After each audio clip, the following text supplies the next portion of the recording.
Bismillahirrahmanirrahim. Assalamualaikum warahmatullahi wabarakatuh. Bismillahirrahmanirrahim. Alhamdulillahirabbil alamin wa sallallahu ala sayyidina Muhammadin wa ala alihi wa sahbihi ajma'in. Subhanaka la ilma lana illa ma 'allamtana innaka antal alimul hakim. Nawaina ta'alluma wa ta'lima wa tadhakkura wa tadhkira wa naf'a wal intifa' wal ifadata wal istifadata wal hasala tamassuki bi kitabillahi wa sunnati rasulih wad du'a ila al huda wad dalalata 'alal khairi bitigha'a wajhillahi wa mardatihi wa qurbihi wa thawabihi subhanahu wa ta'ala. Amma ba'du, faqala al-musannif rahimahullahu ta'ala, nafa'ana Allah bi'ulumihi wa bi'ulumi masyayikhina fid dharain amin. Faslun fin niyati wat tartibi. An-niyatu qasdu syai'i muqtarinan bi fi'lihi wa mahalluha al-qalbu wa talaffudhu biha sunnatun wa waqtuha 'inda ghasli awwali juz'in minal wajhi wa tartibu alla yuqaddama 'udwun 'ala 'udwin. Ini adalah sebuah fasal yang membahas mengenai perkara niat dan tartib.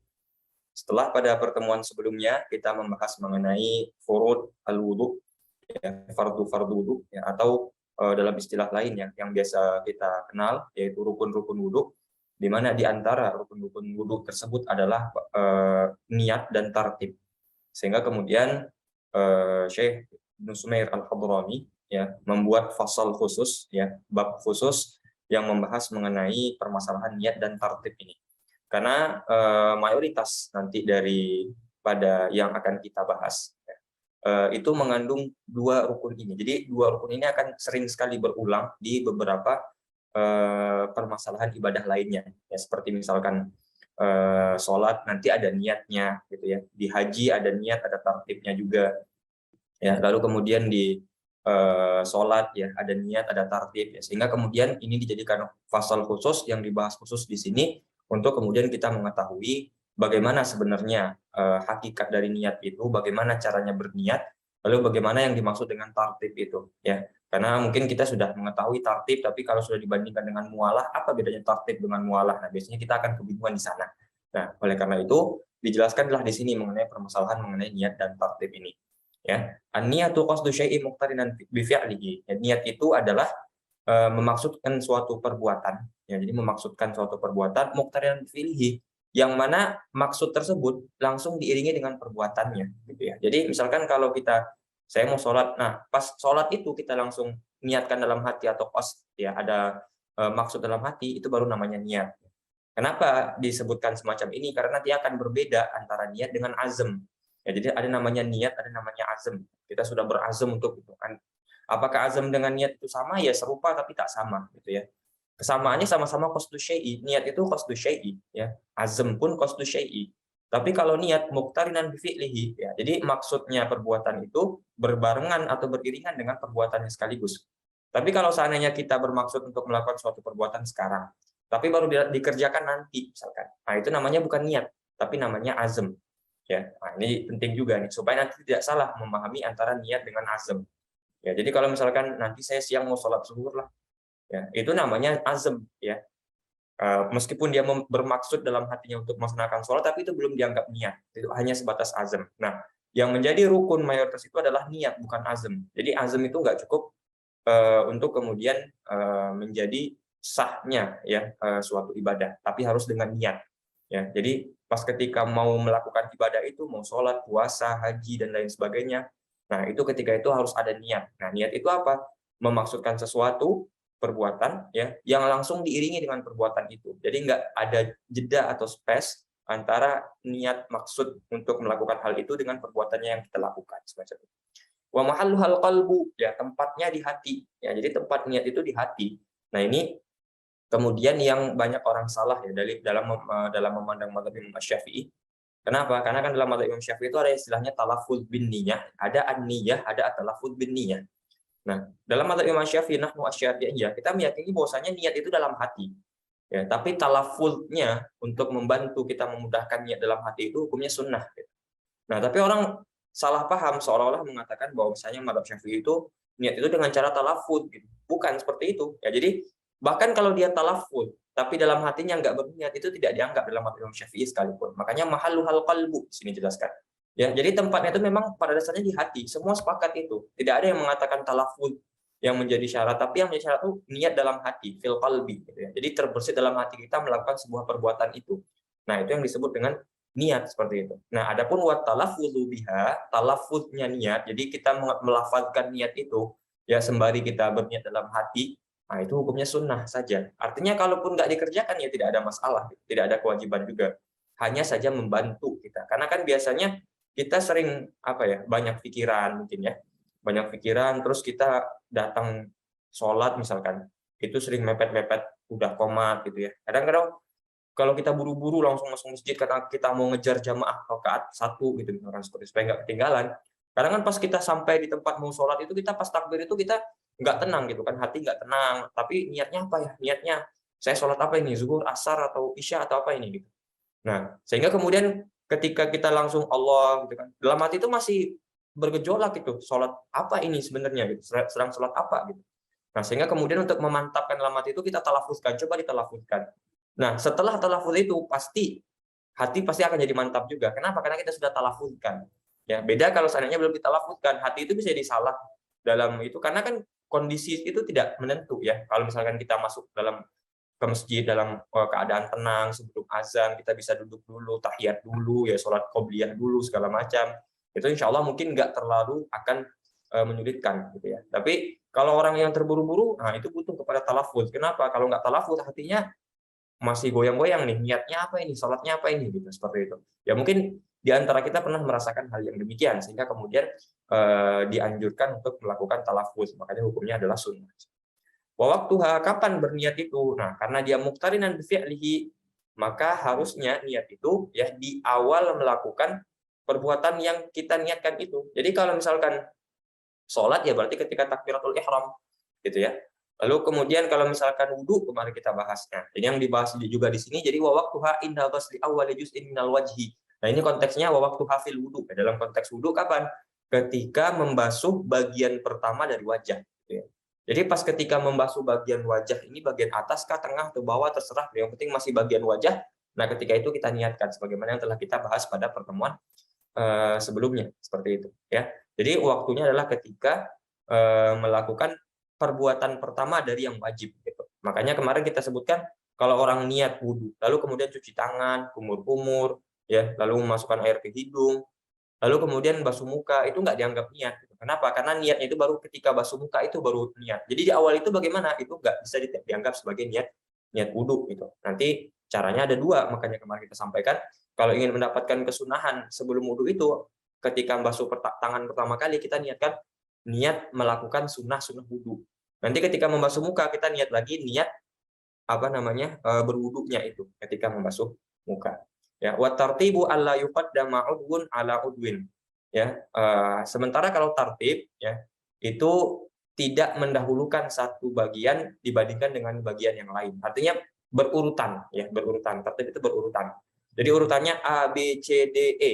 Jangan A C B E D. Nah, itu nggak bisa. Jadi berurutan. Jadi mengerjakan sesuai dengan urutannya namanya tartib. Nah, apa bedanya dengan mualah? Kalau mualah antar perbuatan ini ya itu langsung dikerjakan tanpa ada jeda gitu. Jadi misalkan setelah A selesai langsung B, itu mualah. Setelah B langsung C, itu mualah namanya. Ya, itu mualah namanya. Setelah C langsung D, mualah. Nah, dalam konteks wudhu yang wajib itu tartib, mualah sunnah. Makanya kalau kita misalkan setelah basuh muka duduk dulu sebentar. Lalu kemudian kita basuh tangan, itu kan nggak mualah, nggak berturut-turut. Dalam arti nggak dari muka langsung tangan, nggak. Kita ada jeda dulu. Tapi itu sah-sah. Karena sudah tertib. Ya, karena yang nggak disyaratkan kan mualah. Yang mualah hanya sunnah. Kalau misalnya kita bisa langsung dapat sunnahnya. Gitu. Makanya beda. Nah, kalau dalam sholat mualah wajib. Gitu kan. Jadi setelah satu harus langsung yang lain. Nggak bisa dijeda-jeda dengan yang lain. Seperti itu. Jadi tertib itu mendahulukan mana yang harus dahulu, mengakhirkan mana yang harus kemudian. Ya, sementara kalau mualah menyambung antara satu perbuatan dengan perbuatan lainnya tanpa jeda. Nah, itu mualah. Jadi tartib dan mualah itu jangan sampai tertukar definisinya gitu ya. Karena tartib itu wajib, mualah mungkin di sebagian ibadah wajib tapi di sebagian yang lain tidak wajib seperti itu ya. Kita setelah membaca matan Safinatun Najah karya Ibnu Sumair Al-Khattabi, kita Kita coba untuk membaca syarah dari kitab ini, Kasyifatus Saja, karya Syekh Muhammad Nawawi Al-Bantani. Faslun fi bayani ahkamin niyah, pasal yang membahas mengenai penjelasan hukum-hukum niat. Jadi memang ada beberapa kitab fikih itu yang mengkhususkan pembahasan mengenai niat itu. Nah, biasanya itu pembahasan mengenai hukum-hukum niat itu dibagi menjadi 7. Makanya disebutkan wahiyya sab'atun. Ya, jadi dibagi 7. Hakikatnya, waktunya, tempatnya gitu kan. Lalu bagaimana caranya, bagaimana hukum mentalafutkannya dan lain sebagainya. Ada 7 sebenarnya. Lakin dzakara minha salasatan. Tapi yang disebutkan di matan ini karena mungkin untuk memudahkan juga bagi orang awam atau pemula yang baru belajar fikih, hanya 3 saja yang penting dibahas di sini yang disebutkan di dalam matan. Apa saja itu nanti kita akan temukan ya. Faqala an-niyatu ay haqiqatuha. Yang pertama yang disebutkan di sini dari yang 3 itu adalah mengenai definisi atau hakikat ya, substansi dari niat itu. Apa itu an-niyatu haqiqatuha syar'an? Jadi definisi yang di matan itu adalah definisi secara syariat Islam. Jadi menurut syariat Islam niat itu adalah qasdu syai'i muqtarinan bi fi'lihi ya. Jadi yang telah kita jelaskan sebelumnya. Fa in tarakhal fi'lu an dzalikal qasdi summiya dzalikal qasdu azman la niyatan. Nah, ini tadi kita singgung juga. Apabila ada jeda atau tertunda atau ada jarak antara perbuatan ya, andalikal qasd dengan qasad dengan maksud melakukan perbuatan itu. Jadi tidak langsung dilakukan nih, ada jeda waktunya. Summiya dzalikal qasdu azman, maka qasdu itu ya maksud kita itu tidak disebut dengan niat tapi azman ya, la niyatan. Namanya azam. Wa amma lughatan, jadi secara syariat tadi itu harus beriringan dengan perbuatan namanya niat, kalau tidak beriringan namanya azm. Wa amma lughatan fahiya mutlaqul qasdi. Tetapi secara bahasa, artinya menurut bahasa Arab, ketika disebutkan lafaz an-niyah gitu. Nah, itu ya sudah dipahami bahwasanya itu al-qasd. Mau dia qaranal fi'la aula, ya, mau dia beriringan dengan perbuatannya atau tidak, itu disebut dengan niat secara bahasa. Tapi kan yang diterima secara syariat itu tentu dengan definisi syariat. Ya, jadi memang secara sederhana biasanya kalau kita membahas mengenai definisi secara etimologi dengan definisi secara terminologi, itu biasanya yang lughatan atau etimologi itu maknanya umum. Nah, nanti dikhususkan yang dimaksudkan oleh syariat itu dengan istilah terminologi atau syariat Islam. Bagaimana mendefinisikannya seperti itu. Wa mahalluhal qalbu, tempatnya di hati. Wa talaffudzu biha sunnatun, ya, mentalafuzkan, melafazkan niat itu hukumnya sunnah. Tujuannya apa? Liyu'awinal lisanul qalba, ya, agar lisan ini membantu dalam memantapkan hati gitu ya. Karena lisan dapat memantapkan hati. Kalau seandainya tanpa lisan, mungkin sebagian orang bisa hatinya langsung mantap, tapi kan sebagian yang lain mungkin hatinya perlu dimantapkan dulu. Niatnya apa? Kadang kan kita mantapkan niatnya gitu. Nah, salah satu caranya adalah dengan melisan, melafazkan, ya, mentalafuz, ya, melafazkan menggunakan lisan sehingga kemudian hati menjadi mantap, gitu ya. Nah, kadang kan kita butuh yang semacam itu, apalagi bagi orang yang mungkin terburu-buru, terdesak, yang hatinya masih goyang-goyang, belum mantap, sehingga kemudian lisan itu dapat membantu ketika diucapkan lafaz niat itu, sehingga hati menjadi lebih mantap ketika niat, gitu ya. Wa sumiyal qalbu qalban litaqallubihi fil umuri kulliha aw li'annahu wudi'a fil jasadi maqluban ka qam'is sukari. Ini hanya definisi kenapa dinamakan hati ya kan, qalb. Dinamakan hati karena litaqallub ya. Taqallaba yataqallabu itu kan berbalik-balik ya. Karena dinamakan hati ya qalb karena dia suka berbalik-balik. Kenapa? Karena kan kita kadang suka ini, kadang nggak suka lagi. Kadang suka itu terus tiba-tiba nggak suka. Ya kadang ini besok itu gitu kan.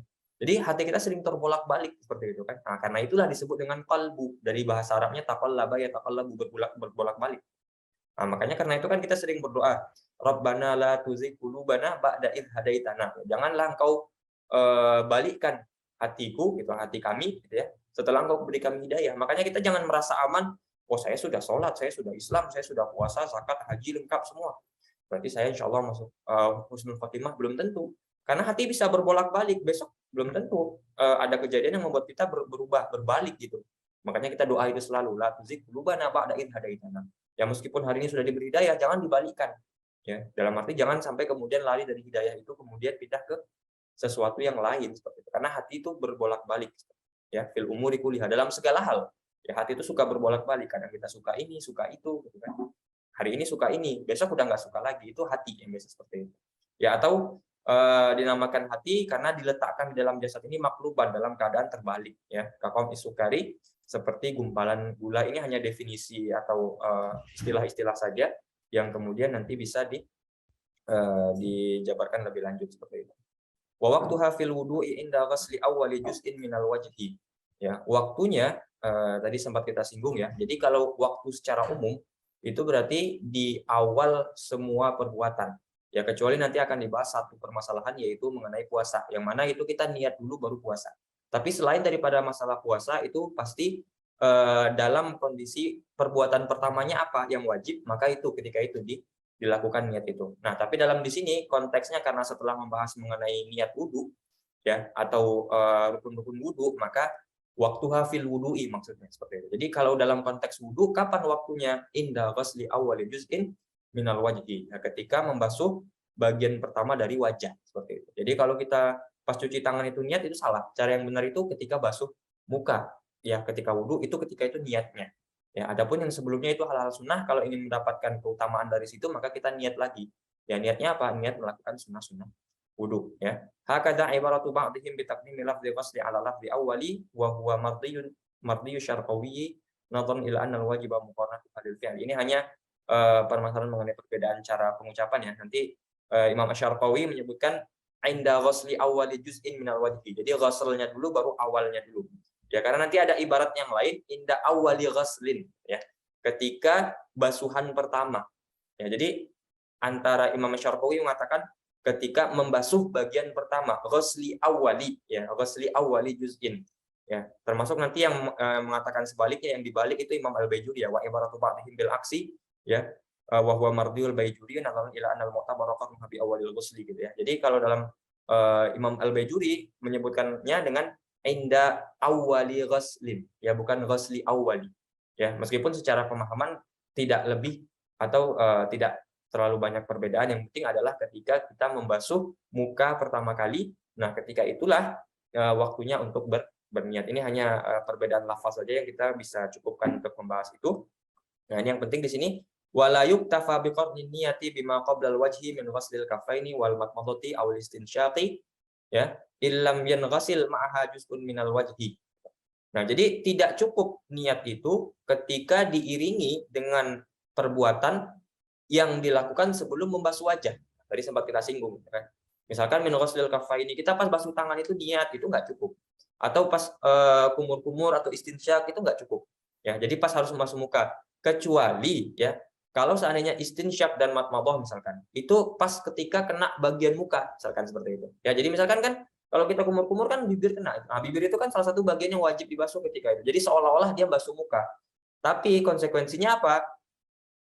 Hilang sunnahnya karena dia nggak dianggap mengerjakan sunnah seperti itu. Karena langsung mengerjakan yang wajib. Karena sunnahnya kan sebelum basuh muka itu. Karena kalau sudah kelewat basuh muka berarti udah hilang sunnahnya seperti itu. Makanya di sini jelaskan illam yanwasil ma'aha juz'un minal wajhi. Jadi kalau pas madmadha istinsyak itu kita niat dan memang kena bagian-bagian yang wajib dibasuh dalam hal muka, maka itu sudah dianggap seperti bagian membasuh muka. Jadi tinggal disempurnakan saja nanti. Seperti itu. Ya, kahumrati syafatain, seperti merah-merahnya bibir. Ya, itu kan bagian wajah yang harus dibasuh ketika wudhu ya. Wa illa kafathu mutlaqan.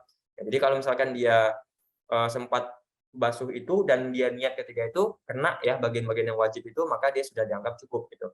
Tetapi wafatahu shawabus sunnati mutlaqan, tapi dia hilang pahala sunnahnya. Kenapa? Karena dianggap enggak melakukan sesuai dengan urutannya seperti itu. Karena kan urutannya kan basuh tangan, lalu madmadhah, istinsyak, baru kemudian basuh wajah kan seperti itu. Nah, kalau dia langsung niat basuh wajah ketika niat wudu ya, ketika misalkan madmadhah, berarti kan madmadhahnya hilang, istinsyaknya juga nggak dianggap gitu kan, karena madmadhah istinsyak itu kan sebelum membasuh wajah seperti itu. Ya, wa waqtuha fi ghairi awwalil ibadah fi ghairihi awalul ibadati illa fi shaumi. Nah, ini tadi sempat kita singgung. Dan waktu niat itu selain daripada wudu ya, selain di dalam permasalahan wudu, awalul ibadat ya, di tempat pertama atau perbuatan pertama dalam ibadah itu. Jadi kalau misalkan sholat ya berarti ketika wajib pertamanya kan takbiratul ihram. Maka ketika takbiratul ihram itu waktunya untuk niat. Illa fi shaumi, kecuali dalam permasalahan puasa ya, fa innaha mutaqaddimatun alaihi li usri muraqabatil fajri, sempat kita singgung, kecuali dalam permasalahan puasa, karena kalau puasa kita niat dulu baru kemudian wajibnya nanti kemudian ya. Kenapa harus demikian ya? Li usri muraqabatil fajri, karena sulit untuk menjaga atau memelihara, dalam arti bisakah kita pas ketika wajibnya itu, artinya pas azan subuh, pas ketika itu niat ya, karena belum tentu gitu. Nah, kalau orang nggak niat nanti kan nggak dianggap puasanya. Sehingga kemudian supaya untuk menghindari hal yang demikian, niat terlebih dahulu dalam permasalahan puasa ya, niat terlebih dahulu baru kemudian nanti setelah beberapa saat masuk waktu wajibnya. Itu hanya dalam permasalahan puasa. Wasohihu anhu azmun qoma maqaman niyati. Ya. Secara dasarnya yang menurut pendapat yang sahih itu sebenarnya adalah azam yang bisa menempati posisinya niat ya, dalam permasalahan khusus yaitu permasalahan puasa saja. Ya, adapun yang lain tidak harus diiringi dengan perbuatan tersebut. Wa amma hukmuha fahuwal wujubu ghaliban. Adapun hukum daripada niat itu, apa hukumnya berniat? Fahuwal wujubu ghaliban. Pada dasarnya mayoritas amalan itu mewajibkan niat. Jadi niat itu wajib ghaliban ya, seringnya wajib ya. Wa min ghairil ghalibi ya. Di antara yang enggak wajib apa? Qatun dabu terkadang disunahkan kama fi ghusl majid, seperti ketika memandikan mayat. Jadi ada semacam istilahnya itu al-ghas ya, teka-teki fikih, al-ghas fiqhiyah gitu ya. Ada perbuatan itu dia wajib, tapi niatnya sunnah. Ada perbuatan itu dia sunnah, niatnya wajib. Apa itu? Nah, jawabannya adalah ketika memandikan mayat dan mewudukan mayat. Ya, memandikan mayat itu kan wajib hukumnya, tapi berniat untuk melakukan itu sunnah. Mewudukan mayat itu hukumnya sunnah, tapi niatnya itu wajib. Nah, itu ada al-ghas fiqhiyah itu. Nah, itu salah satu tempat di mana sunnah berniat. Jadi kalau mau memandikan mayat nggak perlu niat, nggak perlu. Ya, hanya sunnah saja seperti itu. Wa kaifiyatuha, bagaimana caranya berniat? Takhtalifu bi ikhtilafil manwi. Berbeda-beda ya, berdasarkan dengan yang diniatkan itu apa ya. Kalau cara niat di sholat itu beda, cara niat di wudu beda ya, wasaumi di puasa beda, wahakadha dan seterusnya. Wa syartuha, syaratnya niat itu islamun nawi ya, yang berniat harus beragama Islam. Jadi kalau niatnya orang non muslim, misalkan orang non muslim lalu dia berniat niat puasa gitu, ya nggak terima niatnya. Kenapa? Ya karena dia nggak Islam ketika dia berniat itu, meskipun dia puasa, jadi nggak terima puasanya. Kenapa? Karena niatnya nggak dianggap. Wa ilmuhu wa tamyizuhu, harus tamyiz juga. Jadi harus sudah tamyiz. Tamyiz itu kemarin sempat kita singgung ya di awal-awal pertemuan ini. Dia sudah bisa makan sendiri, minum sendiri, dan istinja sendiri. Nah, ketika itu maka dia dianggap sebagai tamyiz. Jadi syaratnya itu nggak balik, syaratnya cukup dengan tamyiz. Asal tamyiz dia sudah cukup. Ya, meskipun dia belum balik, berarti sholatnya orang yang belum balik itu sudah diterima. Kenapa? Karena dia sudah tamyiz. Asalkan dia sudah tamyiz, gitu. Karena niatnya sudah diterima. Beda dengan sholatnya bayi yang mungkin belum tamyiz seperti itu. Ya. Wa ilmuhu bil manwi. Nah, harus tahu juga yang diniatkan itu apa. Jangan kemudian kita niat sholat tapi nggak tahu sholat itu apa, itu nggak cocok seperti itu. Wa adamu ityanihi bima yunafiha bi ayyashibaha fil qalbi hukman. Ya, tidak boleh melakukan sesuatu yang dapat menafikan niat itu atau membatalkan niat itu. Atau dengan bahasa lain, kita mesti harus menyertakan niat dalam setiap perbuatan yang kita lakukan dalam hati, gitu ya, hukman secara hukum. Jadi jangan ada ketika kita lagi separuh jalan tiba-tiba ada unsur pengen memutuskan niat itu, udah sholatnya. Nah, itu kan putus nanti niatnya. Jadi sampai dari awal sholat takbiratul ihram sampai dengan salam kita harus seolah-olah berniat secara hukum, ya, hukman. Ya, meskipun secara kenyataan kita nggak niat sepanjang itu, kita niat cuma di awal, tapi jangan ada yang memutuskan niat itu. Jadi niatnya jangan sampai putus. Wa la takuna mu'allaqatan, tidak boleh juga niat itu ditaklik ya, dikaitkan. Saya berniat jika, ya, saya niat puasa jika begini ya. Kalau udah ada jika itu kan namanya ta'lik ya, ada qaid gitu. Nah, itu maka tidak diperbolehkan karena dia harus mutlak, tidak boleh mu'allaq. Fa in qala insyaallah, lalu bagaimana kalau misalkan dia berkata nawaitul wudu'a insyaallah misalkan. Apakah itu boleh atau tidak? Fa in qasada ta'liqa aw atlaqa lam tasihha. Kalau dia maksudkan untuk mentaklik gitu ya. Kalau Allah mengizinkan. Jadi memang ta'lik maksudnya, aw atlaqa atau dia enggak niat apa-apa tapi dia sebutkan insyaallah lam tasihha, maka enggak sah niatnya. Maka jangan niat insyaallah, jangan. Awit tabarruk sahha, tapi kalau niatnya membaca insyaallah ketika niat itu untuk tabarruk ya, mengambil berkah gitu ya. Sahhat, maka sah gitu ya, seperti itu. Wal maqsudu biha tamyizul ibadati anil adati. Nah, apa tujuan daripada niat itu? Yang pertama tamyizul ibadah anil adah. Membedakan mana yang ibadah, mana yang kebiasaan ya. Jadi kan kebiasaan ibadah itu kadang sama, tapi yang satu bernilai, satu enggak bernilai. Seperti apa? Kata tamyizul julusi lil i'tikaf an julusi lil istirahah. Jadi kalau misalkan ada orang di masjid ya, dia sama-sama duduk. Bisa jadi orang yang satu dia berpahala duduknya, yang satu enggak. Kenapa? Karena yang satu ada niat i'tikaf, yang satu cuma duduk saja, enggak ada niat. Padahal sama-sama duduk perbuatannya. Tapi yang satu berpahala, yang satu tidak. Nah, contoh lain misalkan mandi. Kita kan setiap hari mandi, ya. Tapi kan nggak berpahala setiap hari mandi kita. Kenapa? Karena mandi adah, mandi kebiasaan. Tapi kalau mandi wajib berpahala. Kenapa? Karena mandi ibadah. Apa yang membedakan niat mandi ibadah dengan mandi adah itu adanya niat. Makanya kalau ada niat maka berbeda nilainya seperti itu ya. Au tamyizi rutbatiha ya, atau ini maksudnya membedakan antara satu ibadah dengan ibadah yang lain ya berdasarkan dengan kedudukannya. Jadi ada ibadah yang sama persis tapi harus dibedakan dengan niat. Ya kalau contoh sederhananya seperti sholat zuhur dan sholat asar. Itu kan secara tata cara persis dari awal sampai akhir kan. Yang membedakan apa? Cuma niatnya saja. Yang satu niat sholat zuhur, satu niat sholat asar. Maka harus dibedakan dengan cara niat itu. Kalau nggak ada niat, bingung nanti ini sholatnya zuhur atau asar nih gitu, yang dihitung. Jadi dia harus mengqadha sholat zuhur atau mengqadha sholat asar nanti, nah, itu kan bingung. Ya, atau dicontoh dalam kitab katamyiz ghuslil wajibi minal ghuslil mandub ya. Kadang ada ibadah itu mandi kan ada mandi wajib ya, kalau misalkan ada junub dan lain sebagainya. Ada juga mandi yang sunnah gitu kan kalau mau sholat Jumat bagi yang laki-laki gitu. Nah, apa yang membedakan ini mandi wajib atau mandi sunnah gitu kan. Nah, itu dibedakan dengan cara niat itu. Karena kalau niat wajib ya ada caranya, niat sunnah ada caranya juga seperti itu. Nah, ini pembahasan-pembahasan ya sudah lengkap dibahas ketujuh-tujuhnya, tapi yang dibahas dalam matan hanya 3 diantaranya. 3 yang pertama tadi ya, mengenai hakikatnya niat, lalu kemudian tempatnya dan waktunya yang dibahas dalam matan. Tapi 4 yang lainnya untuk melengkapi 7 pembahasan itu dibahas semua dalam syarah yang disampaikan oleh Muhammad Nawawi Al-Bantani dalam Kasyifatus Sajjah. Tanbihun fit tartibi. Ya, tanbih peringatan ya atau tambahan fit tartib dalam permasalahan tartib. Jadi memang dibedakan jadi 2 permasalahan berbeda kalau dalam syarahnya berbeda dengan matanya yang dijadikan satu fasal ya. Wa tartibu alla yuqaddama udwun ala udwin, tadi sempat kita bahas. Yang dimaksud dengan tartib itu adalah tidak mendahulukan satu anggota tubuh dibandingkan anggota tubuh yang lain. Jangan tangan dulu baru muka, enggak, tapi muka dulu baru tangan, maksudnya seperti itu. Ya, atau kalau dalam ibadah lainnya sesuai dengan urutannya. Ya, ruku, i'tidal, sujud, nah itu urutannya. Jangan sujud, ruku, lalu i'tidal, nah itu kan terbalik-balik seperti itu, ya. Wa huwa yang dimaksud dengan udwun, nah ini hanya sekedar kullu 'azmin wafirin minal jasad, ya. Ya, semua bagian tubuh itu kan udwun, ya. Jadi misalkan kepala itu bagian, tangan bagian, kaki bagian, jadi diurutkan. Maka hakikatul tartib wa kulli syai'in fi martabatihi, meletakkan sesuatu pada tempatnya. Harusnya di awal ya di awal, harusnya di akhir ya di akhir seperti itu. Ya, ini hanya tambahan pembahasan mengenai permasalahan tartib yang insyaallah semuanya sudah dipahami sebagaimana tadi yang kita sebutkan di dalam matan kitab ini seperti itu. Wallahu a'lam, demikian pembahasan kita pada pertemuan kali ini. Insyaallah pada pertemuan berikutnya kita akan membahas mengenai permasalahan mengenai hukum-hukum haid. Naktafi bihadzal qadar wa sallallahu ala sayyidina Muhammadin wa ala alihi wa sahbihi wasallam. Walhamdulillahirabbil alamin. Akhirul kalam wa billahi taufiq wal hidayah. Wassalamualaikum warahmatullahi wabarakatuh.